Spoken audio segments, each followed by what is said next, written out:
નમો લોહી સૌયંતિકામ નમો લોહી સૌદાનમ નમો લોહી સૌઆયર્યામ નમો લોહી સૌજયામ નમો લોહી સૌત્રિકાવતી શ્રાવણમ ઓમકારમિંદુ સંયુક્ત નિત્યમ જયંતી યોગિના કામદમોક્ષદો તે ઓંકારાય નમો નમઃ મંગળમ ભગવાન મંગળમ ગૌતમોર્મિ મંગળમ કુંકુંડારી વિજેન્દ્રમોષ મંગળમ નમઃ સમયસારાય સ્વાનુભૂત્યા ચકાસ્તે સ્વભાવાય ભવાય સર્વા વિભાવ નિદાતા. સ્વામી કાર્તિકેય અનુપ્રેક્ષા.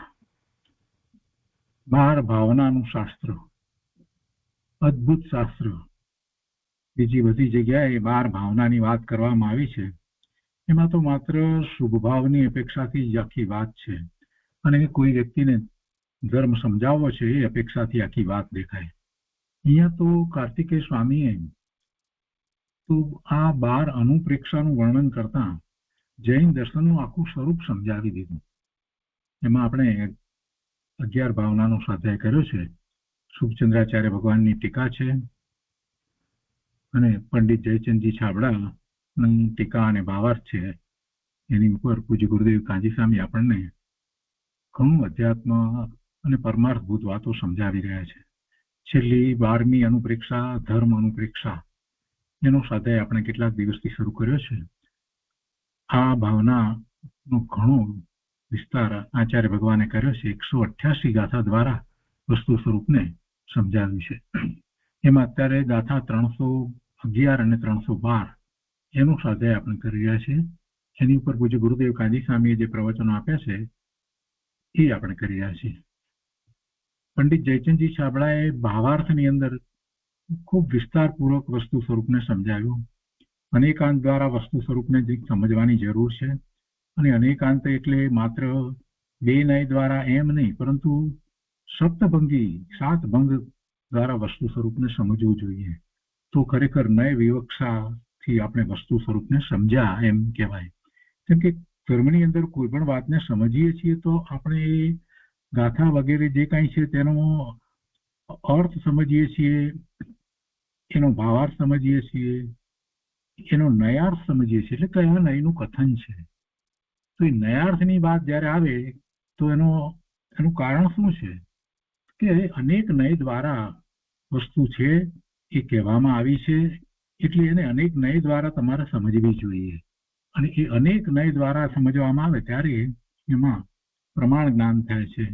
ભગવાને તો અનેક નય દ્વારા જ વસ્તુ સ્વરૂપને સમજાવી છે, પણ જીવો એકાંતે વસ્તુ સ્વરૂપને એક નય દ્વારા જ પકડે છે, અને એટલે જ પછી મિથ્યાત્વ ઊભું જ રહે છે. મિથ્યાત્વ જતું નથી. અન્ય મતમાં તો આમ જ ચાલી રહ્યું છે. તો એટલા માટે જ્યારે નયાર્થની વાત કરવામાં આવી તો એ માટે સમજવી જોઈએ. અને ત્યાર પછી મતાર્થની વાત કરવામાં આવે છે તો અન્ય મતની અંદર કેવી રીતે વસ્તુ સ્વરૂપ છે અને અહીંયા કેવી રીતે છે, શા માટે અન્ય મતમાં જે કહેવામાં આવ્યું છે એ બરાબર નથી, એ બધી વાતને સમજીએ છીએ ત્યારે પણ આપણને નય દ્વારા કેટલીક વાતને સમજવાની જરૂર તો પડે જ છે. અને છેલ્લી વસ્તુ છે પ્રયોજન અર્થ. પ્રયોજન અર્થથી વસ્તુને જ્યાં સુધી સમજીએ નહીં, એનું પ્રયોજન શું છે, એનો આશય છે શું છે, ત્યાં સુધી એ ધર્મની વાતને આપણે સમજતા જ નથી. એટલે 5 પ્રકારે વસ્તુ સ્વરૂપને સમજીએ છીએ. એમાં નય દ્વારા જ્યારે વસ્તુ સ્વરૂપને સમજીએ છીએ તે અને મતાર્થની વાત જે કરવામાં આવે અન્ય મતની સાથે, ત્યારે પણ નયથી વસ્તુ સ્વરૂપને આપણે સરખાવીને સમજીએ છીએ. એટલે અનેક નય દ્વારા સમજવું એ બહુ મહત્વનું છે. આચાર્ય ભગવાને એ વાત કરી, અને પંડિત જયચંદજી છાબડાએ તો એ વાતને ખૂબ મહત્વ આપી અને સમજાવ્યું કે ભાઈ સપ્તભંગી દ્વારા તું સમજ. સપ્તભંગી એટલા માટે એમણે સમજાવી, અને સપ્તભંગીથી દરેક વસ્તુને સમજવી, એની ઉપર એ સપ્તભંગી ઉતારી અને સમજવું. દરેક વાતની ઉપર 7 ભંગ લઈ અને એને સમજવાનો પ્રયત્ન કરવો જોઈએ. અને એમ જ્યારે સમજવામાં આવે છે તો જે જ્ઞાન થાય છે તે સાચું જ્ઞાન છે, તે સમ્યક જ્ઞાન છે, અને એ સમ્યક જ્ઞાન છે એ જ સમ્યક દર્શન છે. એમાં કાર્ય અને કારણનો ઉપચાર કરી, કારણમાં કાર્યનો ઉપચાર કરી અને એને સમ્યક દર્શન કહેવામાં આવ્યું. સમ્યક જ્ઞાનને સમ્યક દર્શન કહેવામાં આવ્યું. આ બધી વાતને આપણે સમજ્યા છીએ. તો અત્યારે ભાવાર્થની અંદર સપ્તભંગીની વાત આવી, અને તે પછીથી આગળ ગુરુદેવ એનો વિસ્તાર કરી રહ્યા છે. કેટલાક ધર્મોની વાત આવી અને એ બધા જે ધર્મ જે છે એ ધર્મ ને પણ પૂજ્ય ગુરુદેવે ઘણી સારી રીતે સમજાવ્યા. તો હવે આજે આગળ લઈએ છીએ સ્વામી કાર્તિકેય પ્રવચન ભાગ બીજો, પાના નંબર 47. એમાં અહીંયા ઉપરથી લઈએ છીએ. જીવ અનંત છે એની અપેક્ષાએ પોતાનું જીવત્વ પોતામાં છે. જીવ અને અજીવની વાત જે કરી એનો જ આખો વિસ્તાર ચાલી રહ્યો છે. તો કહે છે કે જીવ અનંત છે એની અપેક્ષાએ પોતાનું જીવત્વ પોતામાં છે અને પરનું જીવત્વ પોતાની અંદર નથી. પોતામાં પરનું જીવત્વ નથી. તેથી તે અપેક્ષાએ અજીવત્વ છે. આ અજીવત્વ ધર્મ કયો? જીવત્વ ધર્મ અને અજીવત્વ ધર્મ. તો મારી અંદર જીવત્વ ધર્મ ને અજીવત્વ ધર્મ બંને એક સાથે રહ્યા છે. તો અજીવત્વ ધર્મ કઈ રીતે છે કે પરનું જીવત્વ મારામાં નથી એવો અજીવત્વ ધર્મ મારામાં છે, એમ પણ સાધી શકાય છે. આ આત્માની અપેક્ષાએ આ આત્મા, મારો આત્મા, આ આત્માની અપેક્ષાએ દુનિયા બધી અનાત્મા છે.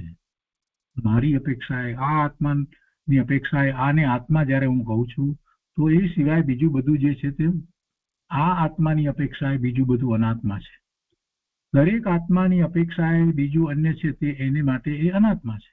તો આ જીવની અપેક્ષાએ વિચાર કરીએ તો આ જીવની અપેક્ષાએ સિદ્ધ અને કેવળીનો જીવ તે અજીવ છે. આ જીવની અપેક્ષાએ એ જીવ અજીવ છે, પણ કેવળીનો જીવ તેમના જીવની અપેક્ષાએ જીવ છે.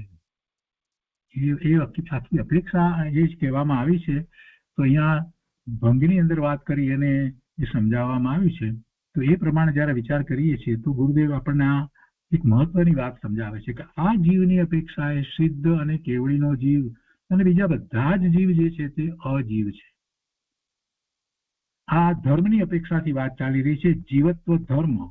તો જીવની અપેક્ષા એટલે કે જીવત્વ ધર્મ, આ જીવની અપેક્ષાએ જીવત્વ ધર્મ પોતામાં રહ્યો છે, એ પોતાનું જીવત્વ છે. અને બીજા નું જીવત્વ જે છે એ બીજા જીવો જે છે એ જીવો મારામાં નથી. એટલે એવું અજીવપણું, અજીવત્વપણું એવો ધર્મ પણ મારી અંદર રહ્યો છે, એમ અહીંયા તો સમજાવી રહ્યા છે. વસ્તુને જે અપેક્ષાથી સમજાવવામાં આવે એ અપેક્ષાથી સમજવી જોઈએ, ખોટી દલીલો ન કરવી જોઈએ. શેની વાત ચાલી રહી છે, કયો વિષય ચાલી રહ્યો છે, કઈ અપેક્ષાથી વાત ચાલી રહી છે એને સમજ્યા વગર આવી એમ કહી દે કે શું વાત કરો છો, સિદ્ધ અને કેવળીનો જીવ અજીવ છે. અરે પણ તું વચ્ચે અધવચ્ચે બેસી અને પ્રશ્ન પૂછે, પૂરી વાત સમજ્યા વગર શું વિષય ચાલી રહ્યો છે એ વિષયની વાતને સમજ્યા વગર તું વિરોધ કરીશ તો પ્રભુ તને કાંઈ પકડાવવાનું નથી. પહેલેથી અહીંયા વાત કરીએ કે અહીંયા જે વાત ચાલી રહી છે તે ધર્મની વાત ચાલી રહી છે. અનેક પ્રકારના ધર્મ છે, બે વિરુદ્ધ પ્રકારના ધર્મ પણ એક સાથે રહ્યા છે, બધા જીવની અંદર છે. તો એવા જીવત્વની વાત કરવામાં આવે તો અજીવત્વ છે. તો અજીવત્વ અને જીવત્વ બંને ધર્મ છે, એક સાથે છે, કહી શકાતા નથી એક સાથે, ક્રમમાં કહેવાય છે પણ છે તો એક સાથે. અવ્યક્તવ્ય છે. આ ભંગ અપેક્ષાએ આપણે જયારે સમજ્યા છીએ તો પછી એનો જ ગુરુદેવ વિસ્તાર કરી અને કહે છે કે આ જીવની અપેક્ષા એ ત્યાં મહત્વનું એ છે કે આ જીવની અપેક્ષાએ સિદ્ધ અને કેવળીનો જીવ અને બધાના જીવો એ બધા અજીવ છે. આવી અનેકાંત વસ્તુની સ્થિતિ છે. કોઈ એમ કહે કે જગતના બધા એકાંત ધર્મોને મેળવીને ભગવાને અનેકાંત કરેલ છે, પણ એમ નથી. ગઈકાલે પણ આ વાત આપણે લીધી હતી. દરેક મત જે છે એમાં એક અપેક્ષાથી વસ્તુને વિચારી છે અને બીજી અપેક્ષાથી નથી લીધું, અને પછી એ વાત એની સત્ય હોવા છતાં પણ એકાંતે છે એટલે એમાં મિથ્યાત્વનો પ્રસંગ આવે છે. કોઈએ દ્રવ્ય અપેક્ષાએ વસ્તુને સ્વીકારી, કોઈએ પર્યાય અપેક્ષાએ વસ્તુને સ્વીકારી છે એટલે એથી એકાંત સ્વીકાર કર્યો છે વસ્તુનો, એટલે મિથ્યાત્વનો પ્રસંગ આવે છે.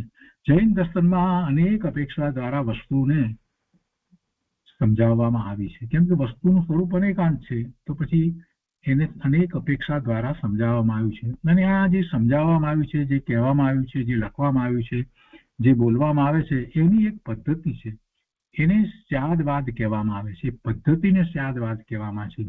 વસ્તુના સ્વરૂપને તો અનેકાંત સ્વરૂપ છે એમ કહેવામાં આવે છે. એટલે સ્યાદવાદ અને અનેકાંતવાદ એ બે વસ્તુ, એ શબ્દ પ્રયોગ કેવી રીતે થાય છે એનું કેટલાકને ભાન નથી. તો કેટલાક લોકો એમ કે છે કે અનેકાંતવાદ નથી, અનેકાંત વસ્તુનું સ્વરૂપ છે અને સ્યાદવાદ એ કહેવાની કથનની પદ્ધતિ છે. અહીંયા કહે છે કે કેટલાક લોકો એવું માને છે કે જૈન દર્શનની અંદર ભગવાને બીજા બધા દર્શનોના મતને ભેગા કરી અને અનેકાંત કરેલ છે, પણ એમ નથી. સર્વજ્ઞ પરમાત્માને તો અનેક નય દ્વારા, અનેક દ્રષ્ટિકોણ દ્વારા, અનેક અપેક્ષા દ્વારા વસ્તુનું સ્વરૂપ સ્પષ્ટ એક સાથે જણાતું હતું. એટલે એમણે એવું જ નિરૂપણ કર્યું છે. વસ્તુનો સ્વભાવ જ અનેકાંત સ્વરૂપ છે. ભગવાને કઈ વસ્તુનો સ્વભાવ કર્યો છે એમ નથી, પણ ભગવાનના જ્ઞાનમાં એ આવી છે. ભગવાને કઈ નવું કર્યું નથી. મહાવીર સ્વામી ભગવાને યજ્ઞ બંધ કરાવ્યા અને અનંત જીવોનો ઉદ્ધાર કર્યો એમ કોઈ કહે તો તે વાત બરાબર નથી, ખોટી છે. કેમ કે ભગવાન શું કરે? ભગવાન પરની અંદર કઈ કરતા જ નથી. ભગવાને પરમાં કઈ કર્યું નથી. પોતાનામાં પુરુષાર્થ પૂર્વક વિતરાગ દશા પ્રગટ કરી અને મુક્ત દશા પામ્યા છે. અને એમની જે દિવ્ય ધ્વનિ છૂટી, એ દિવ્ય ધ્વનિમાં જે વાત આવી એના નિમિત્તે પેલા યજ્ઞ બંધ થયા. તો આખી વસ્તુ જુદી છે. વાણી જુદી છે, એ પણ પૂતગળ પર્યાય છે, અને પેલા યજ્ઞ જે કંઈ થઈ રહ્યું છે ત્યાં પણ બધું પૂતગળ છે.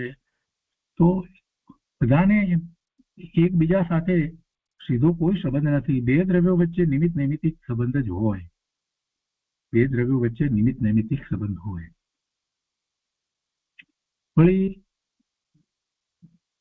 કાર્ય જયારે થાય છે તો એ કાર્ય એક જ દ્રવ્યને વિશે થાય છે, એટલે કર્તા કર્મ સંબંધ એક જ દ્રવ્યને વિશે હોય. બે દ્રવ્યને વિશે કર્તા કર્મ સંબંધ હોય નહીં. એટલે ભગવાનનો જીવ જુદો અને પેલો યજ્ઞ વગેરે બધું જુદું. તો બે દ્રવ્ય જુદા થયા તો ત્યાં ભગવાન પહોંચે, ભગવાનનો આત્મા પહોંચે ને એ કઈ કરે એવું વસ્તુનું સ્વરૂપ નથી. અહીંયા તો સિદ્ધાંતની વાત ચાલી રહી છે. શું વાત ચાલી રહી છે? સિદ્ધાંતની, દ્રવ્યની સ્વતંત્રતા. અને અહીંયા તો અનેક નય દ્વારા વસ્તુ સ્વરૂપને સમજાવવામાં આવી રહ્યું છે અને એના ઉદાહરણો ગુરુદેવે અહીંયા લીધા છે. એટલે ભગવાને પરમાં કાંઈ કર્યું નથી. પોતાનામાં પુરુષાર્થપૂર્વક વિતરાગ દશા પ્રગટ કરી અને મુક્ત દશા પામ્યા છે. તો એ દશા એ પોતાની થઈ છે, એ પણ કઈ પરને કારણે થઈ છે એમ નથી. એમ નથી કે ઘાતી કર્મો જે છે એનો ક્ષય થયો અને અઘાતી કર્મોનો ક્ષય થયો માટે ભગવાન સિદ્ધ થયા, એમ પણ નથી. કેમ કે કર્મો કર્મોમાં રહ્યા, કર્મોનું પરિણામ જુદું, કર્મ જળ અને ભગવાનનો પુરુષાર્થ આખો ચેતનપણે. એટલે બધી વસ્તુ જુદી જુદી છે. અને આવી સ્વતંત્રતાનો સ્વીકાર કરવામાં આવે તો આપણને જે બહારમાં અનેક પદાર્થોનું વળગણ છે ને, એ બધી વસ્તુમાં આપણે ચોંટી જઈએ છીએ. જે કઈ વસ્તુ એમાં આપણે આપણી માન્યતા સહિત એમાં ગોઠવાઈ જઈએ છીએ. આ જે દ્રષ્ટિ છે ને, એ દ્રષ્ટિ તો જ છૂટશે કે ના ના, એ વસ્તુને મારે કાંઈ સંબંધ નથી. એવો સ્વતંત્રપણે વિચાર કરવાની ટેવ પાડવી જરૂરી છે. જે વસ્તુ જોઈએ છીએ ઇન્દ્રિય જ્ઞાન દ્વારા ખ્યાલમાં આવે છે, એ બધું મારાથી જુદું છે એમ ખૂબ વિચાર કરવો જોઈએ. દરેક વસ્તુ માટે એક એક કરી અને વિચાર કરવો જોઈએ. કોમ્પ્યુટર જોતા જ કોમ્પ્યુટરનો વિચાર આવવો જોઈએ કે કોમ્પ્યુટર મારું કેવી રીતે બને. કોમ્પ્યુટર તો પૂતગળ પરમાણુનો સ્કંદ છે, અને પૂતગળ અને હું ચેતન અને પૂતગળને સંબંધ શું હોય? અને આ કોમ્પ્યુટર અહીંયા શા માટે છે? અહીંયા શા માટે છે? કોઈ લાવ્યું છે એટલા માટે છે? મેં પૈસા ખર્ચ્યા છે એટલા માટે છે? તો પૈસા કોના? પૈસા એ પૂતગળ, પૈસાથી આવ્યું છે એમ પણ નથી. પૈસાને કારણે જ્યાં જવાના હોય ત્યાં જાય, એનું ક્ષેત્રાંતર એ રીતે થાય. આ કોમ્પ્યુટર જુદો સ્કંદ છે, એનું ક્ષેત્રાંતર જે રીતે થવા યોગ્ય હોય તે રીતે થાય. તો વળી કોઈ કે પણ મારી ઈચ્છા હતી એટલે આવ્યું ને. તો ભાઈ ઈચ્છા જે છે એ તો જીવની પર્યાયમાં થઈ, અને એ તો અશુદ્ધ પર્યાય છે, ચારિત્ર્યની અશુદ્ધ પર્યાય છે. તો એવી અશુદ્ધ પર્યાય જીવની પર્યાય છે. અને આ જે છે એ તો જડ છે, કોમ્પ્યુટર છે એ તો જડ છે. વળી કોઈ એમ કે ના પણ પુણ્યને કારણે એ બધું મળ્યું ને. ભાઈ પુણ્ય જે છે એ કર્મ જે છે એ પણ જડ છે. એ સંયોગો જુદા અને કોમ્પ્યુટર એ કર્મ જુદા અને કોમ્પ્યુટર જુદું. તો આખો સંયોગ જે સર્જાયો જે છે એનો વિચાર કરીએ તો એ પણ કર્મને કારણે નથી. એટલે ગુરુદેવે એક બહુ મહત્વની વાત કરી કે કર્મને કારણે પણ નહીં ને પોતાની ઈચ્છાને કારણે પણ નહીં, વસ્તુ જે છે એ એના કારણે અહીંયા છે. આ વાત જે સમજાવી તે બહુ મહત્વની વાત સમજાવી. ત્રણને જુદા પાડ્યા, ત્રણને જુદા પાડી અને વાત કરી. તો એ ત્રણને જુદા કેવી રીતે પાડ્યા, કેવી રીતે ગુરુદેવે પાડ્યા, આપણે કેમ ના પાડી શક્યા? કેમ કે અનેકાંત દ્વારા જ વસ્તુ સ્વરૂપને પ્રકાશવું એ વાત ગુરુદેવને સહજ છે. એટલે અનેકાંત દ્વારા, અનેક નય દ્વારા પ્રમાણ જ્ઞાન કરી અને પોતે વસ્તુને પ્રકાશે છે. અને પછી જ્યાં જે પ્રયોજન છે એ પ્રમાણે એ જે નય છે, જે અપેક્ષા છે, એને મુખ્ય અથવા ગૌણ કરે છે. આ રીતે ધર્મ પામી શકાય, બીજી તો કોઈ રીત નથી. અહીંયા પણ કહે છે, આ જીવની અપેક્ષાએ તીર્થંકરનો જીવ તે અજીવ છે એમ જાણે તેને અનેકાંત સ્વરૂપની ખબર. આ જીવની અપેક્ષાએ તીર્થંકરનો જીવ તે અજીવ છે એમ જાણે તો બરાબર છે કે અનેકાંત સ્વરૂપની ખબર છે. પણ એમ ન જાણે તો પછી શ્રદ્ધા એમ ન કરે તો તેને અનેકાંત સ્વરૂપની ખબર નથી. એટલે જેને એમ છે કે એમને અનેકાંતની ખબર પડે છે, એને જરાક એવી વાતને પકડી અને વિચાર કરવો જોઈએ કે પોતે શું ખરેખર આમ માને છે. મારી અપેક્ષાએ તીર્થંકરનો જીવ, બીજો જીવ અજીવ છે એ વાત મને બરાબર પકડાય છે? નથી પકડાતી. તો હજી મારે અનેકાંતનો અભ્યાસ વધારે કરવાની જરૂર છે. એમાં મારો દોષ છે. એમ કે છે કે એમ ન જાણે તેને અનેકાંત સ્વરૂપની ખબર નથી. ફરી વિચાર કરવો, ફરી વાંચવું, ફરી સમજવું કે આ અપેક્ષા શું છે. આ જીવની અપેક્ષાએ તીર્થંકરનો જીવ તે અજીવ છે એમ જયારે કહ્યું તો મારે શું સમજવું? દરેક જીવ મહાજીવની અપેક્ષાએ અજીવ છે અને પેલા જીવની અપેક્ષાએ મારો જીવ એને માટે એની અપેક્ષાએ અજીવ છે. એને માટે કહેવા કરતા એની અપેક્ષાએ એમ સમજવાની વાત છે કે જીવ અહીંયા વાત ચાલી રહી છે. જીવત્વ અને અજીવત્વની વાત જયારે કરી રહ્યા છે તો બે ધર્મ છે. જીવત્વનો ધર્મ જયારે છે તો એ જ સમયે અજીવત્વ ધર્મ, એનાથી વિરોધી ધર્મ પણ મારી અંદર છે. એ જયારે નિર્ણય કરીએ છીએ તો આ વાત સહેલાઈથી સમજાઈ જાય છે કે બરાબર છે. એ અજીવત્વ જે નામનો જે ધર્મ જે છે એના દ્વારા મને ખ્યાલ આવે છે કે બીજા બધા જે છે તે બધા અજીવ છે. તો અહીંયા સુધી આપણે ગઈકાલે ચર્ચા કર્યો હતો. આજે આગળ લઈએ. અહીં કહે છે કે શાસ્ત્રમાં મહાસત્તાનું વર્ણન આવે છે. તે મહાસત્તા છે પણ બતાવે છે. મહાસત્તા અને અવાંતર સત્તા. અવાંતર સત્તા એટલે ભિન્ન ભિન્ન સત્તા. દરેક વસ્તુની જે સત્તા છે ભિન્ન ભિન્ન પણ છે અને બધી સત્તા જે છે એને મહાસત્તા કહેવામાં આવે. તો વસ્તુની સત્તા જે છે એ જે દરેક દ્રવ્ય જે છે એનાથી દ્રવ્યથી એ દ્રવ્ય એની સત્તા જે છે એ કઈ જુદી નથી. જેમ ગુણ અને ગુણીને ભેદ નથી, એના પ્રદેશ પણ જુદા નથી, એવી રીતે જીવની જે સત્તા એટલે કે દ્રવ્ય જે છે એની જે સત્તા છે તો એ સત્તા અને એ દ્રવ્ય એને પ્રદેશ ભેદ પણ નથી. પણ છતાંય જેમ ગુણ ગુણીનો ભેદ કહીએ છીએ આપણે, આ ગુણ અને ગુણોનો સમૂહ એટલે ગુણી એવી રીતે કહીએ છીએ, તો એવી રીતે એમ કહેવાય કે દ્રવ્ય અને સત્તા જુદા પણ એમને પ્રદેશ ભેદ નથી અને દ્રવ્ય જે છે એની જે સત્તા છે એ એનાથી ભિન્ન જુદી સત્તા હોતી નથી. અને એ સત્તાની જયારે આપણે વાત કરતા હોઈએ છીએ ત્યારે આ જે ધ્રુવ સત્તા જે છે અને જે પર્યાયનું જે બદલવું જે છે ઉત્પાદ વ્યયનું એવું સ્વરૂપ, એ પણ એની સત્તા છે. એ એની સત્તામાં છે. સત્તા જે છે એ એવું હોવાપણું છે, સત્તા છે. દ્રવ્ય છે તે છે અને એની સત્તાનું એવું હોવાપણું છે. તો આવી દરેકની સત્તા છે. આ જીવની સત્તા એના અસંખ્ય ગુણ, એના અસંખ્ય પ્રદેશ અને અનંત ગુણ સુધી છે. આ જીવની સત્તા એના અસંખ્ય પ્રદેશ અને એની અંદર રહેલા અનંત ગુણ, દરેક પ્રદેશે રહેલ અનંત ગુણ, એમાં જ એની સત્તા છે. એનો અર્થ એ છે કે એમાં જ એનું રાજ છે, એમાં જ એ કાંઈ પણ કરે છે, એમાં જ એ બધું ભોગવે છે. એ બહારમાં કોઈ પર પદાર્થને ભોગવતો નથી, બહારમાં કોઈ પદાર્થનું કાંઈ કાર્ય કરતો નથી, બહારમાંથી કોઈ પદાર્થને પોતાની અંદર ઉમેરતો નથી, બહારમાં પરના લક્ષ્ય થયેલો જે ભાવ છે એ ભાવને પણ પોતાની સત્તામાં એ આવવા દેતો નથી.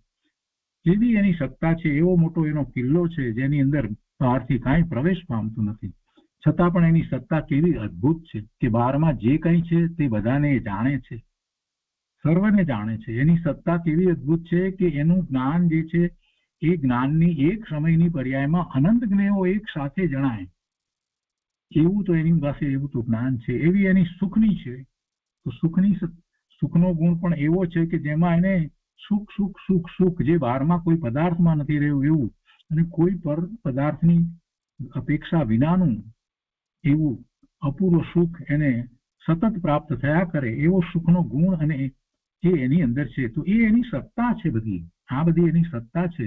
અનંત ગુણો, એ અનંત ગુણોની એની સત્તા છે. તો અનંત ગુણોનું ભવન અંદર થઈ રહ્યું છે, એને એ પોતે પોતાની સત્તામાં રહી અને અનુભવે છે, પોતે પોતામાં રાજ કરે છે. આ વાત જીવોને ખ્યાલમાં જ આવતી નથી અને બહારમાં ફાંફા મારે છે, સુખની શોધમાં જીવો ફાંફા મારે છે. આ સત્તા છે એની, એ સત્તા એના દ્રવ્યથી, એની વસ્તુથી એ કંઈ જુદી નથી, એના અસ્તિત્વથી એ સત્તા જુદી નથી. એવી સત્તા, અને દરેકની એવી સત્તા, તો એ બધી સત્તાને ભેગી સાથે સમજીએ તો એવી મહાસત્તા છે. તો એવી મહાસત્તા છે, આપણે જોઈએ છીએ અનંત જીવો છે, અનંત અનંત ભૂતગળ પરમાણુ છે, આ આકાશ છે, લોકાકાશ અને અલોકાકાશ, ધર્માસ્તિકાય અધર્માસ્તિકાય છે, અસંખ્ય કાળાણુ છે, એ બધા અનંત ગુણ સહિત પોતાના પ્રદેશમાં રહી અને એવી સત્તામાં રહ્યા છે. એવી દરેકની સત્તા છે. અને દરેકની વાત વિચાર કરીએ તો ભૂતગળમાં પણ દરેક પરમાણુ છે એની અંદર અનંત ગુણ રહ્યા છે, એનો એક પ્રદેશ છે એમાં બધા રહ્યા છે, એનું પણ પરિણમન સતત થઈ રહ્યું છે. એ એની સત્તા છે. અને એક પરમાણુની સત્તા જે છે એ બીજા પરમાણુની સત્તાથી જુદી છે. કોઈની સત્તા કોઈની અંદર ભળી જતી નથી, આવી સત્તા છે. એટલે એ જ રીતે જીવની પણ એ સત્તા છે, દરેક જીવની સત્તા છે. તો એ બધી સત્તા એની વાત કરતા કહે છે કે તે મહાસત્તા છે. પ્રવચન સારમાં પણ એની વાત આવે છે, 50 ટીકાઈની અંદર મહાસત્તા અવંતર સત્તા એની વાત આવે છે. અહીંયા કહે છે કે શાસ્ત્રમાં મહાસત્તાનું વર્ણન આવે છે. તે મહાસત્તા છે પણ બતાવે છે, એનું અસ્તિત્વ હોવા પણ બતાવે છે. માત્ર અસ્તિત્વ એમ નહીં, સત્તા રૂપે હોવા પણ બતાવે છે. અસ્તિત્વમાં તો એક અપેક્ષા જ થાય છે, આ તો બધું જ એમાં આવે છે. કેમ કે એનું પરિણમન, એનો અનુભવ, એની પ્રાપ્તિ, એની નવી નવી પર્યાયો એ કોને પ્રાપ્ત થાય છે?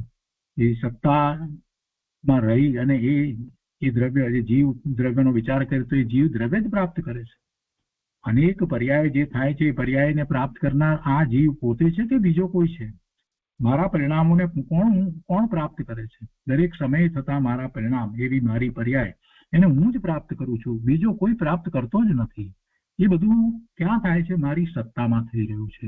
આ મારી સત્તાનો જ્યારે મને સ્વીકાર થઈ જાય અને એ બધાથી જુદી છે, બીજા બધાની પણ એવી સત્તા છે, એવી મહાસત્તાનો પણ સાથે સ્વીકાર થઈ જાય, તો પછી કોઈને પોતાની સત્તામાં ભેળવવાનો વિકલ્પ એને ઉઠે નહીં, અથવા તો કોઈ બીજાની સત્તા જે છે એની અંદર ફેરફાર કરવાનો પણ વિકલ્પ ઉઠે નહીં. આ જ્યારે જ્ઞાન થાય છે ત્યારે જીવ પોતે સ્વભાવ તરફ વળી અને સ્વ તરફ વળી અને આત્માની અનુભૂતિ કરે છે. અહીંયા કહે છે કે શાસ્ત્રમાં મહાસત્તાનું વર્ણન આવે છે. તે મહાસત્તા છે પણ બતાવે છે, હોવા પણ બતાવે છે. એવું છે, નથી એમ બતાવતી નથી, પણ છે. અને એને જાણવાનો હેતુ, મહાસત્તા આવી, એને જાણવાનો હેતુ વિતરાગતા છે. એને જેમ છે તેમ જાણવામાં આવે તો પછી જીવને પછી શું કાંઈ કરવાનો વિકલ્પ ઉઠે? કાંઈ કરવાનો વિકલ્પ ઉઠે નહીં, કોઈ વિકલ્પ જ પછી ઉઠતો જ નથી. એટલે એને જાણવાનો હેતુ વિતરાગતા છે. એ સ્વ તરફ વળી જાય છે અને પોતાની સત્તામાં રહી અને પોતે પોતાના આનંદ ગુણો ના ભવનને એ ભોગવે છે. ગુરુદેવ કહે છે કે કેમ કે છે એમાં ફેરફાર કરવા પણ રહેતું નથી. છે એટલે છે, કોઈએ કર્યું છે એમ નથી, વસ્તુ છે ક્યારથી છે? 10 વર્ષથી છે, 100 વર્ષથી છે, લાખ વર્ષથી છે, કરોડ વર્ષથી છે, અબજો વર્ષથી છે, 1 સાગરોપમ વર્ષથી છે, 1000 સાગરોપમ વર્ષથી છે, ક્યારથી છે? હતી પહેલા હતી તો છે જ, એ છે જ અત્યારે પણ છે. તો જે છે એમાં અત્યાર સુધી એ છે પણ જ રહી છે, જેમ છે તેમ રહી છે એ વસ્તુ, એમાં ફેરફાર થયો જ નથી. તો હવે ફેરફાર કોણ કરવાનું છે? અનંત કાળ વીતી ગયો ત્યાં સુધી એમાં ફેરફાર થયો નથી, તો શું હવે ફેરફાર થવાનો છે? તો શું ભવિષ્યમાં ફેરફાર થવાનો છે? નથી થવાનો. ફેરફાર થઈ શકે એમ નથી. જીવની સત્તા ત્યારથી છે. આપણે એમ બોલીએ કે અનાદિથી છે, પણ અનાદિ શબ્દની ગંભીરતા સમજ્યા વગર આપણે બોલીએ છીએ. અનાદિનો વિચાર કરીએ જરા પાછા વળીને 5 મિનિટ તો આપણને ખ્યાલ આવે કે અનાદિ એટલે શું કહેવાય, જેની આદિ નથી એટલે શું કહેવાય. સાગરોપમ વર્ષ જ એમાં ઓછા પડે. લાખ સાગરોપમ વર્ષ કે કરોડ સાગરોપમ વર્ષ પણ એમાં ઓછા પડે. એટલે ત્યારથી વસ્તુ જયારે છે ચાલી આવી રહી છે અને અત્યાર સુધીમાં એને કોઈની આંચ આવી નથી, એમાંથી એક ગુણ ઘટ્યો નથી, પડ્યો નથી, વધ્યો નથી, વિકૃત થયો નથી, એક ગુણ વિકૃત થયો નથી. આવું વસ્તુ સ્વરૂપ જળવાઈ રહ્યું છે. આ સત્તા જયારે છે આવી, તો હવે શું થશે?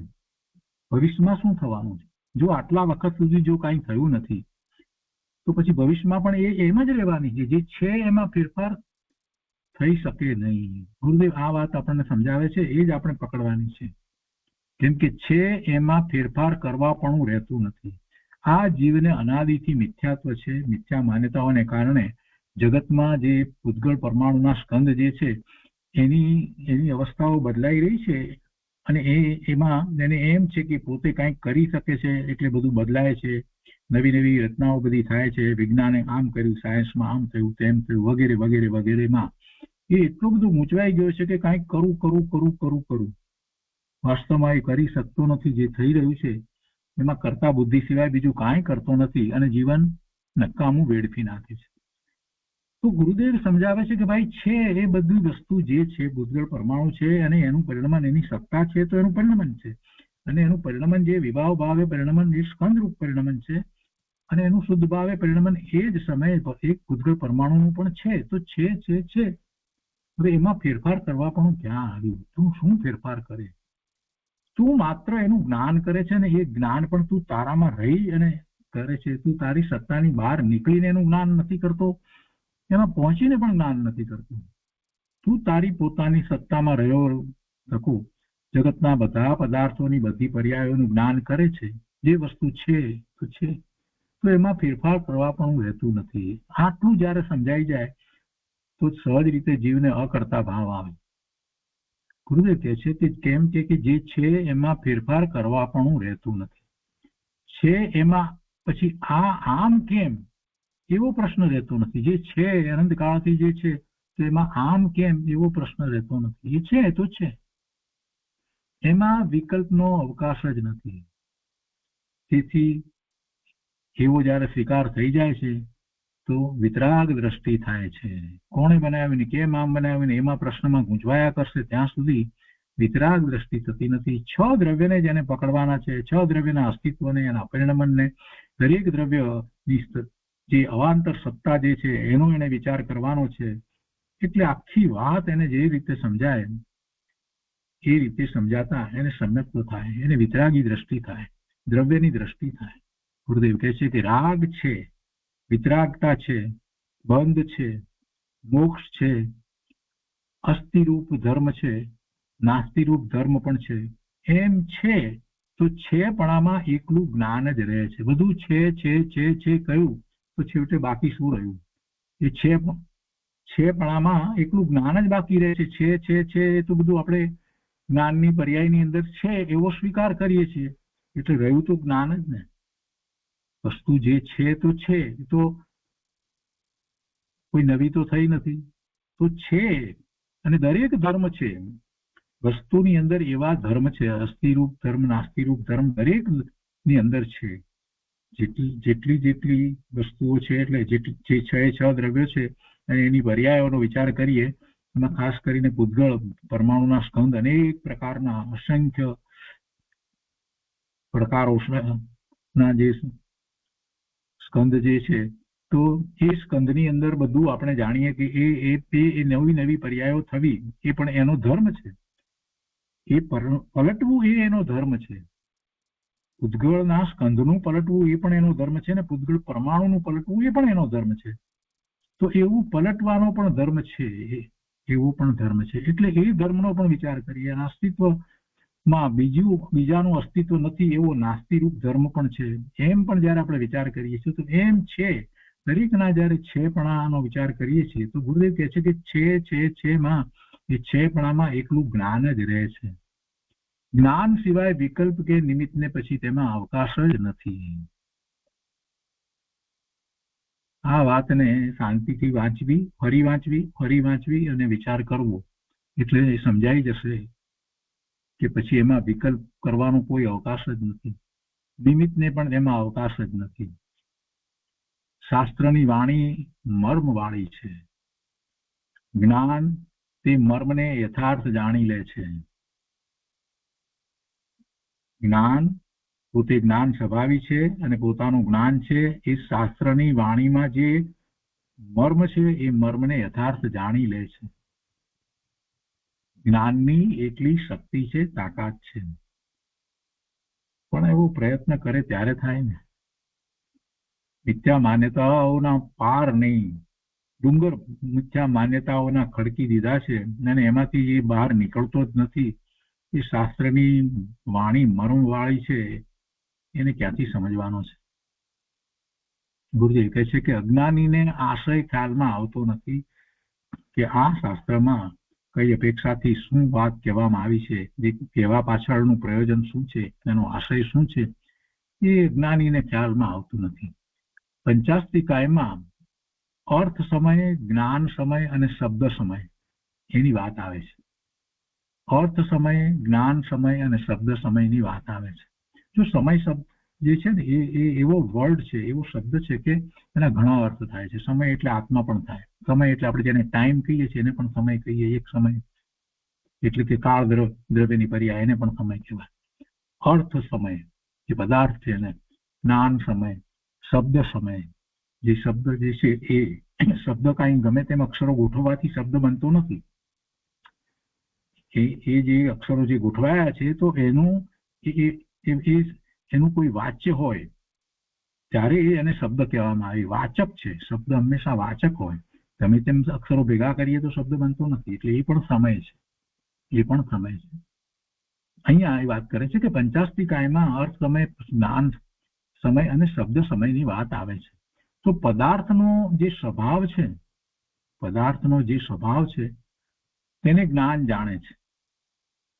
અને જ્ઞાન જાણે છે તો એ જાણવામાં એ જે શબ્દ દ્વારા જાણે છે તો એ શબ્દ પણ એવો જ હોય છે. એ પણ શબ્દ પણ એવો જ હોય છે.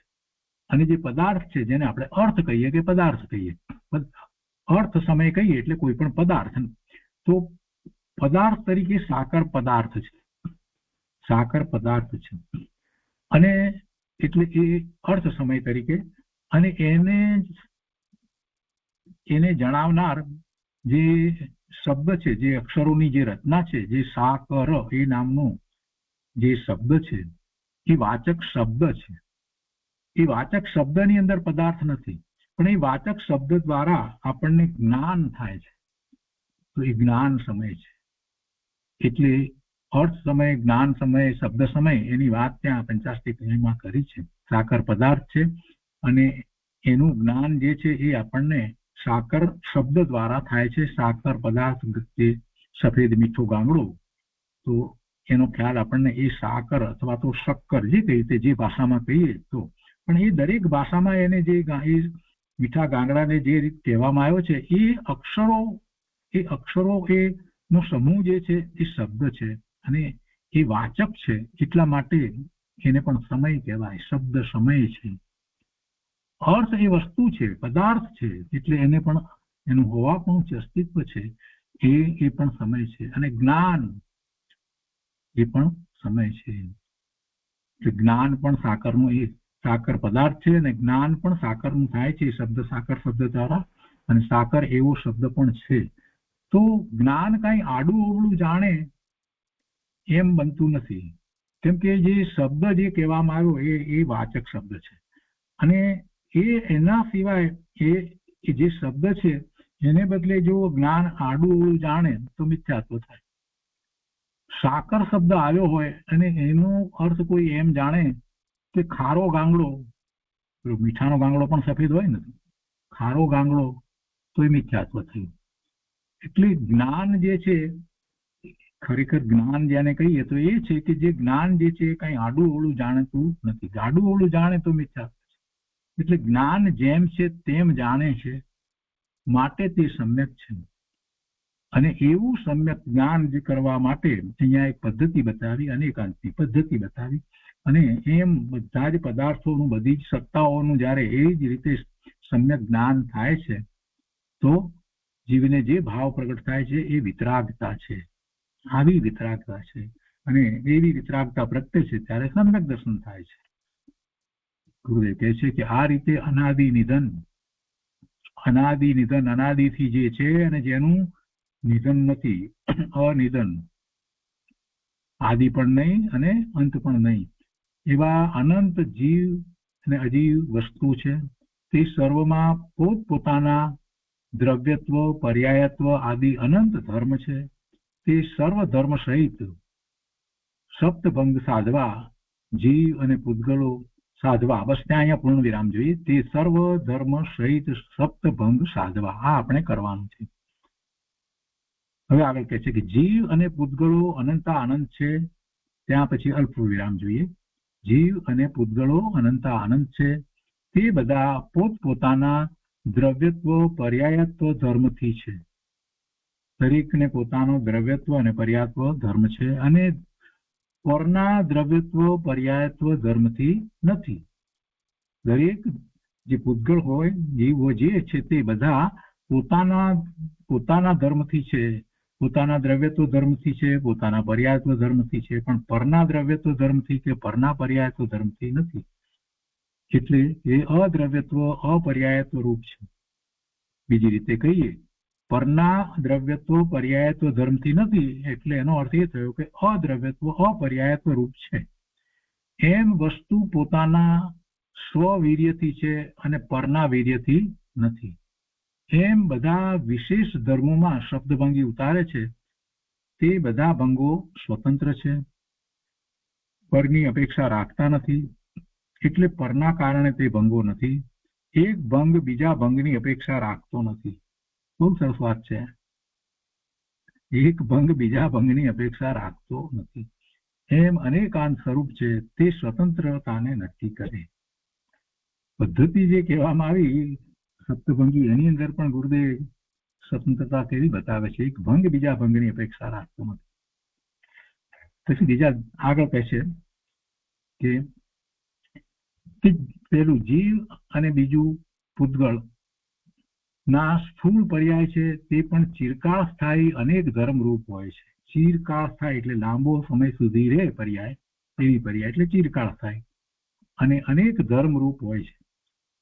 જેમ કે જીવ છે તે સંસારી ને સિદ્ધ. હવે આ પર્યાય જે છે તે લાંબા ગાળાની પર્યાયો છે એની, સંસારી પર્યાય પણ અને સિદ્ધ પર્યાય તો સાદી અનંત છે. સંસાર દશા અનાદિ સઆંત છે. શાંત એટલે અંત, અંત સહિત છે, એનો અંત આવે છે, અને અનાદિથી છે. અને સિદ્ધ દશાની શરૂઆત છે એટલે સાદી, આદિ સહિત અને અનંત છે, સાદી અનંત છે. એ રીતે ચિરકાળ સ્થાયી છે. સંસારીમાં ત્રસ અને સ્થાવર એમ બે ભેદ છે. તેમાં મનુષ્ય, તિર્યંચ આદિના ભેદો છે, તે જીવની પર્યાયો છે. મનુષ્ય આદિની પર્યાય એક સમયની હોવા છતાં સ્થૂળપણે ઘણો કાળ એવી ને એવી રહે છે. તેથી તે ચિરકાળ સ્થાયી કહેવાય છે. તેથી એમાં પણ કથનચિત વસ્તુપણું સંભવે છે, માટે એના પણ 7 ભંગ પડે છે. અને પૂતગલમાં પણ અણુ, સ્કંદ, ઘટ, પટ આદિ પર્યાયો છે અને તેમાં પણ કથનચિત કોઈ અપેક્ષાએ એમાં પણ વસ્તુપણું સંભવે છે. પર્યાયની વાત છે. પર્યાયની અંદર વસ્તુપણું સંભવે છે એની વાત કરે છે. કેમ કે ચિરકાળ છે ને એટલે એ અપેક્ષાથી કે છે.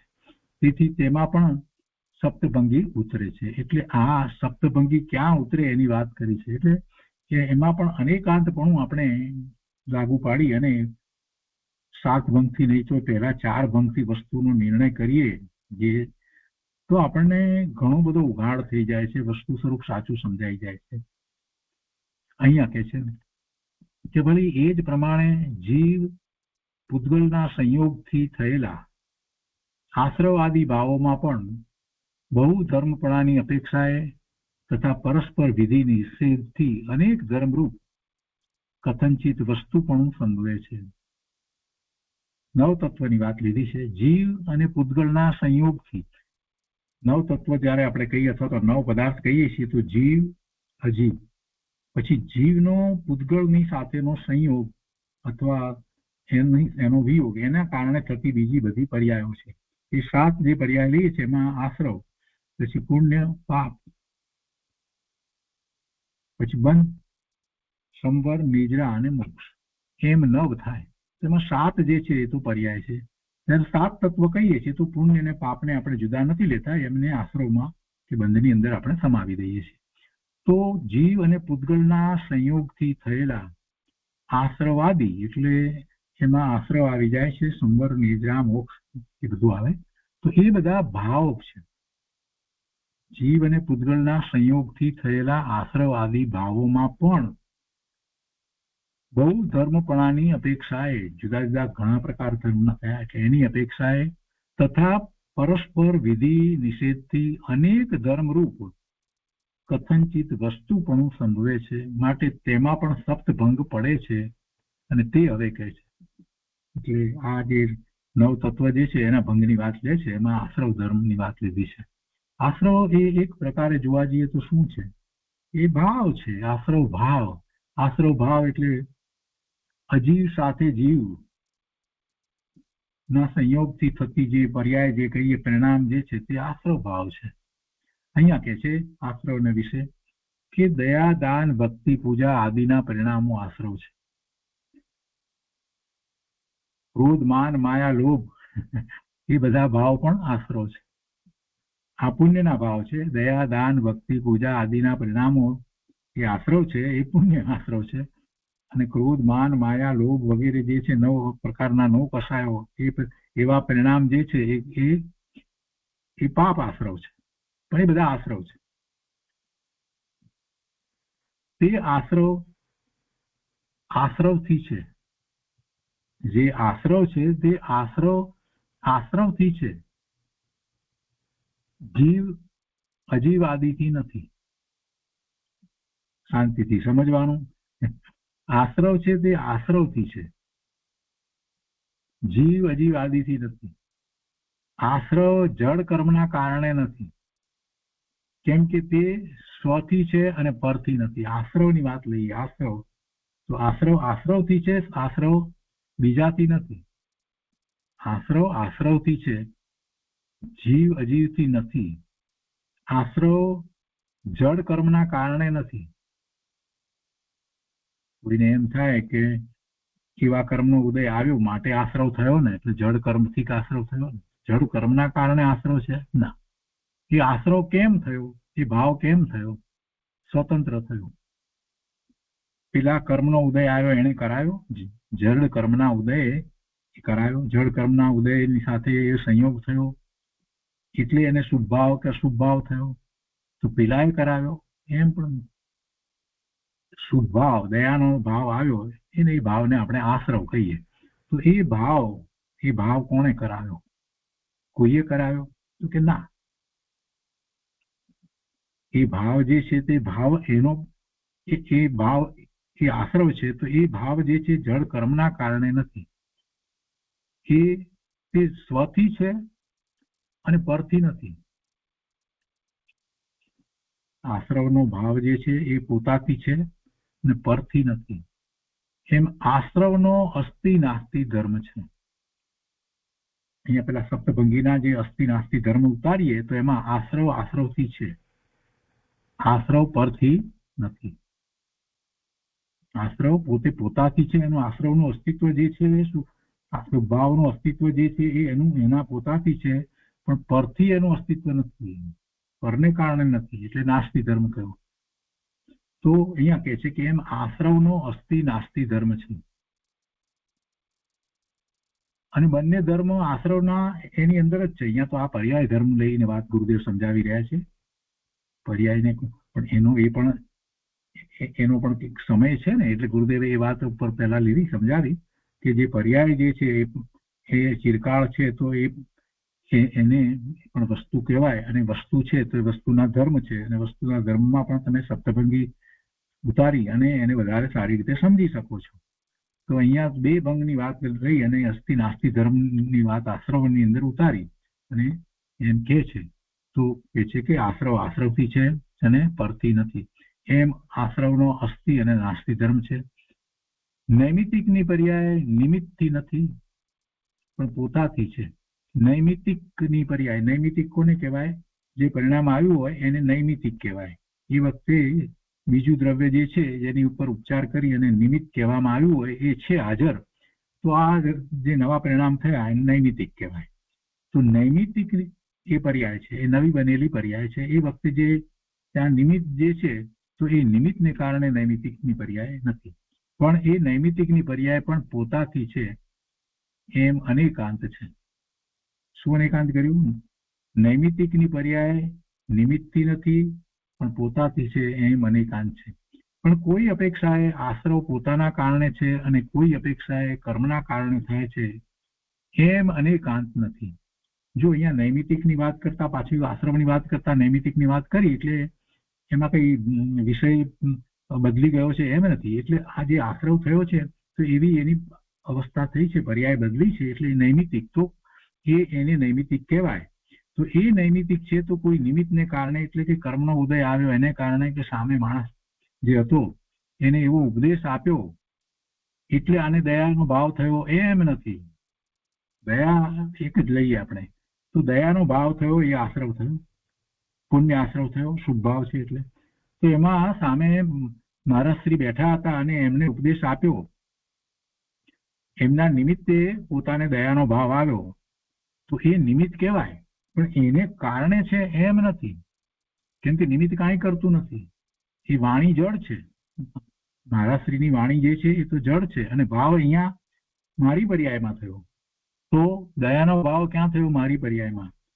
અને પેલા જે ઉપદેશ હતો એ ઉપદેશની વાણી એ તો જળ છે, પણ છતાંય જયારે મને એવો ભાવ થયો છે અને એ વખતે એવા સાંભળવામાં આવ્યું છે તો હું એને નિમિત્ત કહું, મહારાજશ્રીની વાણીને હું નિમિત્ત કહું, એટલી વાત બરાબર છે. પણ નૈમિતિક એટલે કે મારી જે આવી દયાનો ભાવ થયો એવી જે પર્યાય થઈ એને નૈમિતિક કહેવાય, એને નૈમિતિક કહેવાય. હવે એની વાત આગળ કહે છે, એટલે કે એ આશ્રવની જ વાતને આગળ સમજાવે છે. પણ પોતાથી છે એ પરથી નથી, એમ અનેકાંત છે. અને કહે છે કે કોઈ અપેક્ષાએ આશ્રવ પોતાના કારણે છે અને કોઈ અપેક્ષાએ કર્મના કારણે થાય છે, એમ અનેકાંત નથી. કોઈ એમ પણ કે ના એ તો એવો કર્મનો ઉદય આવ્યો એટલે તમને દયાનો ભાવ આવ્યો, તો એમ પણ નથી. અને પેલા મહારાજશ્રીનું પ્રવચન સાંભળ્યું એટલે થયું, એમ પણ નથી, એમ પણ નથી. આશ્રવ પોતાના કારણે છે, એ પર્યાય સ્વતંત્ર પોતાના કારણે છે, એ ભાવ એ વખતે થયો એ પોતાના કારણે થયો, કોઈ અપેક્ષાએ કર્મના કારણે થયો એમ નથી. એવું અનેકાંત થતું નથી.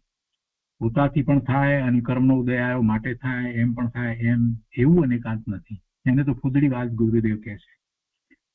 પોતાથી થયું ત્યારે એમ કેવું હોય નિમિત્ત શું હતું, તો એમ કહેવાય કે મહારાજશ્રીની વાણી હતી એ નિમિત્ત છે.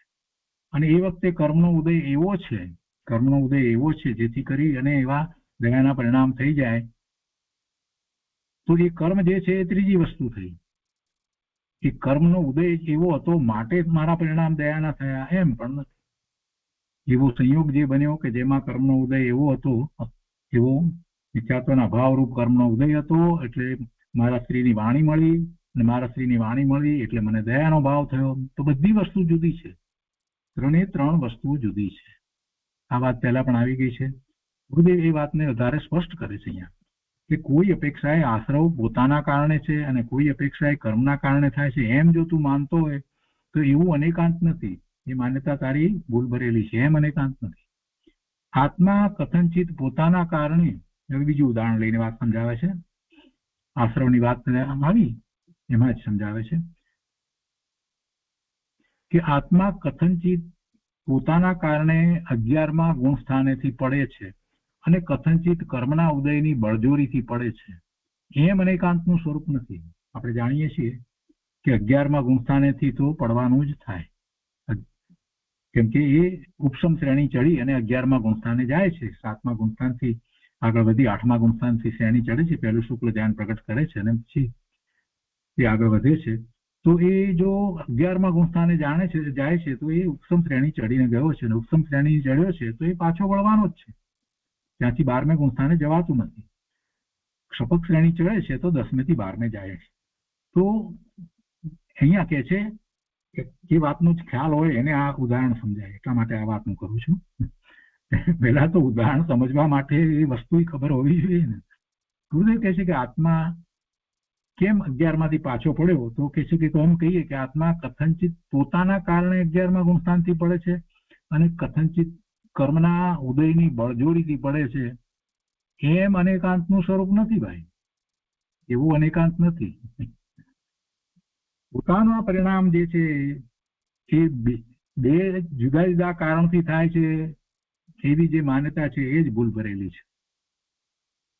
આશ્રવના પરિણામ પોતાથી થયા છે પણ કર્મના કારણે કે પૂર્વની પર્યાયના કારણે થયા નથી. પેલામાં પણ એવી જ રીતે સમજવાનું. 11મા ગુણસ્થાનથી પાછો આવે છે તો એ એના પોતાના કારણે પાછો આવે છે. એમાં કર્મ શું કરે? કર્મને કારણે પાછો આવે છે એમ નથી. ઠીક છે, નિમિત્ત તરીકે વાત કેવી હોય તો કહેવાય કે વખતે શું નિમિત્ત હતું એમ, બસ, બાકી કઈ વાત થતી નથી. કર્મનો ઉપસમ છે, ક્ષય નથી થયો એટલે તો એ તો નિમિત્તનું કથન થયું અને પરિણામ તો જીવના થયા. કર્મનો ત્યાં ઉપસમ શ્રેણી ચડ્યો છે તો ઉપસમ છે, ક્ષય નથી એટલે ક્ષપક શ્રેણી નથી ચડ્યો એટલે એ પાછો ફર્યો. એમ જે કહેવામાં આવે તો કર્મ જે છે એ તો જડ છે અને પરિણામ તો જીવને થયા. ગુણસ્થાન 11માંથી પાછો ફરી અને પાછો 7મે આવ્યો તો એ પરિણામ તો જીવની પર્યાયમાં થયા. એટલે એ નિમિત્ત તરીકે કર્મ લેવાય, બાકી ખરેખર તો પરિણામ એના પોતાથી જ છે એમ, અને બીજા પરથી નથી. એમ અનેકાંત કહેવાય. 11માંથી ગુણસ્થાનથી પાછો પડે છે, પાછો ફરે છે, પાછો 7મે આવે, 7મેથી પાછો સ્વવિકલ્પ થાય તો 6ઠે આવે. તો આવા પરિણામ એના પોતાથી થાય છે, કોઈ કર્મને કારણે થાય છે એમ નથી. એમ અનેકાંતનું સ્વરૂપ છે.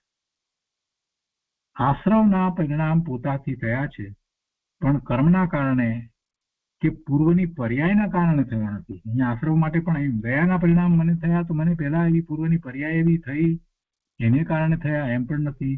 કે કોઈ કર્મનો એવો ઉદય આવ્યો માટે મને દયાના પરિણામ થયા એમ પણ વસ્તુ સ્વરૂપ નથી. તો આ વાત આશ્રવની વાત લઈ અને અહીંયા સમજાવવું છે ને, પેલું એ સમજાવે છે આગળ અસ્થિ નાસ્તિ ધર્મ સમજાવવા છે ને, તો કે છે કે આશ્રવના પરિણામ પોતાથી થયા છે પણ કર્મના કારણે કે પૂર્વની પર્યાયના કારણે થયા નથી. એવો અસ્થિ નાસ્તિ રૂપ ધર્મ આશ્રવનો છે. આ રીતે અસ્થિ નાસ્તિ રૂપ ધર્મ ગુરુદેવે સમજાવ્યો. આશ્રવની અંદર પોતાના કારણે એ અસ્થિ રૂપ છે અને પરને કારણે નથી, એટલે નાસ્તિ રૂપ પણ ધર્મ આશ્રવમાં છે. આશ્રવ બીજાના કારણે થાય એમ જો થતું હોત તો નાસ્તિ ધર્મ હોત જ નહીં, પણ એમ બનતું નથી.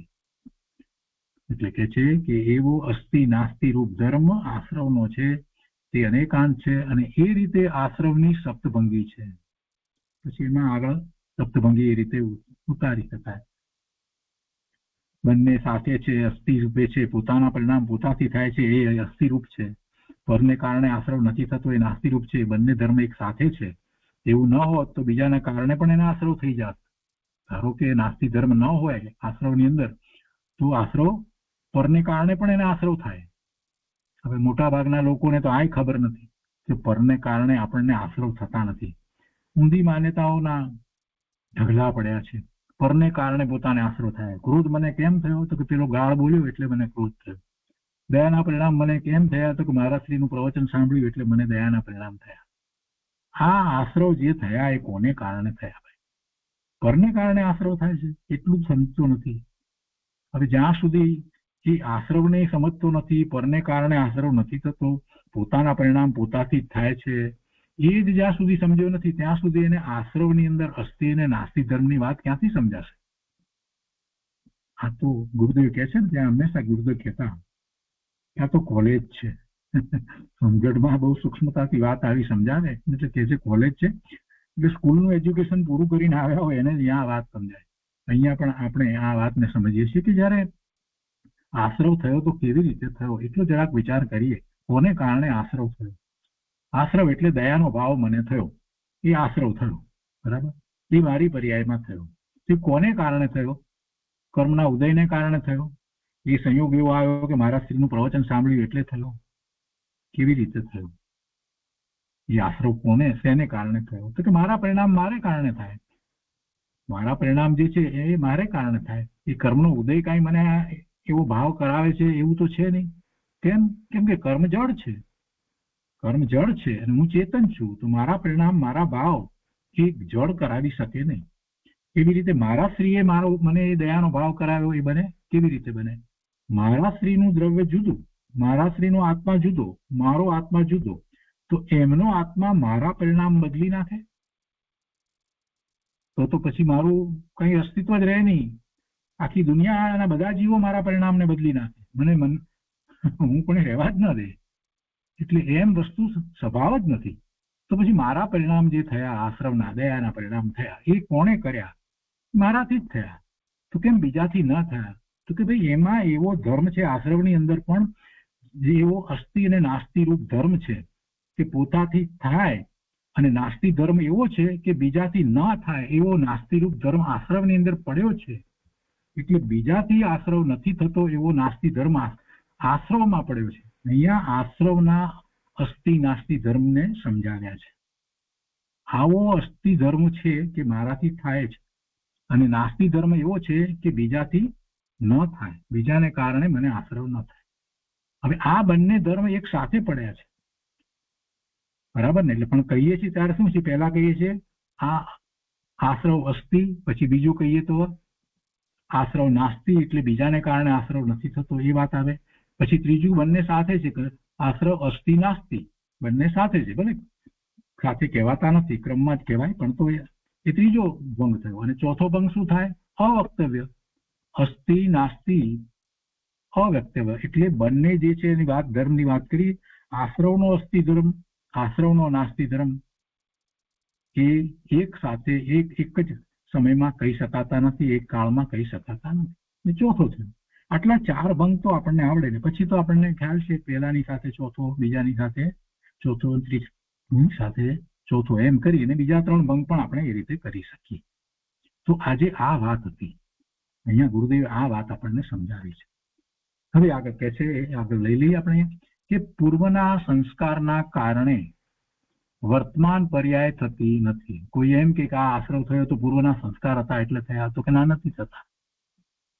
કેમ કે આશ્રવની અંદર પણ અસ્થિ અને નાસ્તિ ધર્મ નહીં આપણે સમજ્યા તો કે છે કે પૂર્વના સંસ્કારના કારણે વર્તમાન પર્યાય થતી નથી.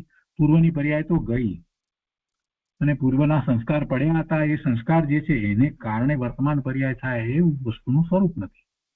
અજ્ઞાની સંસારની પર્યાય દરેક સમયે નવી નવી પોતાના ઊંધા પુરુષાર્થથી કરે છે, ત્યારે પૂર્વના સંસ્કારને કારણે થઈ એમ કહેવામાં આવે છે. પણ એ વ્યવહારના એનું કથન છે. પૂર્વના એવા સંસ્કાર હતા એટલે આવી પર્યાય એને થઈ એમ આપણે કહીએ છીએ, કહેવામાં આવે છે. પણ પૂર્વના કારણે વર્તમાન પર્યાય થઈ નથી. સત્ય તો આ છે, પૂર્વના કારણે વર્તમાન પર્યાય થઈ નથી, પૂર્વના સંસ્કારને કારણે વર્તમાન પર્યાય થઈ નથી. જો એમ જ હોય તો કોઈને સમ્યક્ત્વય પ્રગટ ન થાય. પૂર્વની પર્યાયને કારણે કાંઈ થયું છે એમ નથી. દરેક પર્યાયનો ઉત્પાદ જે છે તે સ્વતંત્ર એના પોતાના સત્કારકથી થાય છે. કેમ કે પૂર્વ પર્યાયનો તો વ્યય થઈ ગયો છે, એટલે પૂર્વની પર્યાયને કારણે આ અત્યારે વર્તમાન પર્યાય થઈ છે એમ નથી. પૂર્વની પર્યાય મિથ્યાત્વની હોય અને અત્યારે પર્યાય નવી સમ્યક્ત્વની થઈ તો કેવી રીતે થઈ? એટલે પૂર્વની પર્યાયને કારણે જો માનવામાં આવે તો ભૂલ આવે. એટલે દરેક પર્યાય સ્વતંત્ર છે એ વાત કરે છે ગુરુદેવ. એટલે કહે છે કે તે પર્યાય વર્તમાન પેલી પૂર્વની પર્યાય જે છે એનો તો વ્યય થઈ ગયો, તો એ પૂર્વની પર્યાય એ વર્તમાન પર્યાયમાં આવતી નથી. વર્તમાન આશ્રવ પર્યાય પોતાપણે છે અને પૂર્વ પર્યાયપણે નથી. આ આશ્રવની પર્યાય થઈ ને, મને દયાનો ભાવ આવ્યો, એ આશ્રવ ભાવ થયો ને એ પર્યાય કહેવાય ને, એવી પર્યાય થઈ ને. તો એવી આશ્રવની પર્યાય, દયાના આશ્રવની પર્યાય, એવી પર્યાય જે થઈ છે વર્તમાનમાં, તો કે છે કે વર્તમાન આશ્રવ પર્યાય પોતાપણે છે અને પૂર્વ પર્યાયપણે નથી. પૂર્વ પર્યાયપણે નથી કેમ કે પૂર્વ પર્યાયની અંદર તો દયાનો ભાવ હતો જ નહીં. આશ્રવ પર્યાય સ્વથી અસ્થિરૂપ છે, તે નિશ્ચય છે, અને તે પર્યાય પરથી નાસ્તિરૂપ છે, તે વ્યવહાર છે. પરથી નાસ્તિરૂપ છે તે વ્યવહાર છે. સ્વથી અસ્થિરૂપ છે તે નિશ્ચય છે, અને તે પર્યાય પરથી નાસ્તિરૂપ છે તે વ્યવહાર છે. વર્તમાન આશ્રવ ભાવ કરે તો પૂર્વની વાસનાને ઉપચાર લાગુ પડે છે, પણ ખરેખર તે આશ્રવ પર્યાય સ્વતંત્ર છે. ને એમ જે જ્ઞાન જાણે તે પ્રમાણ જ્ઞાન છે, અને તેને અહીં સમ્યક દર્શન કર્યું છે. આને સમ્યક દર્શન કર્યું છે. એટલી અદભુત વાત ગુરુદેવે સમજાવી. સૂક્ષ્મ વાત છે, શાંતિથી વાંચવાની, વિચારવાની જરૂર છે. આપણે વધારે સમય એટલા માટે આપી રહ્યા છીએ કે આમાંથી એક બે વાત સમજાશે તો પણ બાકી બીજી બધી વાત પણ આપોઆપ સમજાઈ જશે. દરેકની અંદર આ વાતને જે ઉતારી છે એ ઉતારવાની આખી પ્રણાલિકા સમજાશે, અને એ રીતે જીવ ચિંતન કરતો થશે તો એને માટે સમ્યક દર્શન દૂર નથી. તો આજનો સ્વાધ્યાય આપણે અહીંયા સુધી રાખીએ છીએ.